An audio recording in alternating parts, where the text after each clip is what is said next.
This is a really good question. How do we keep from repeating toxic cycles with our kids? And I think it's just important to realize, first and foremost, you're going to make mistakes. You're going to make big mistakes when you're a parent. But the difference is parents who are willing to repair, parents who are willing to say, I was wrong and I'm sorry, instead of blaming the child or pretending that nothing ever happened, end up having better relationships. They end up modeling better behaviors. What we act like is the biggest teacher of our kids, not our words and our lectures, but how we physically model reality. I swore to myself before I ever had children that no matter what they tell me, I will not react harshly. I will bite my tongue off before I say some of the cruel things that I have heard from my own mother. And my oldest is almost 21, and I can't think of a time that I've ever called him names or would even want to.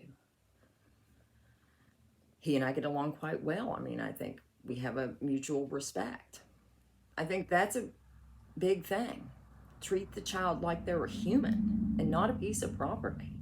They're a human with feelings. When they display behaviors that you don't like, look for the underlying cause of that behavior instead of just arbitrarily punishing it. We have to be curious about our kids instead of controlling. They are their own independent being, and our job is to guide them. They're going to have flaws and they're going to have good traits. And I try to minimize the flaws and enhance the good traits. But ultimately, it's their experience. I'm just here to walk with them, not put them on a leash and break their spirit if they don't do what I think they should. But,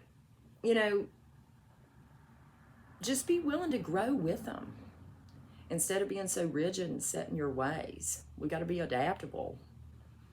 I mean, that is really survival of the fittest, is how adaptable you can be. And that's with everything, especially parenting.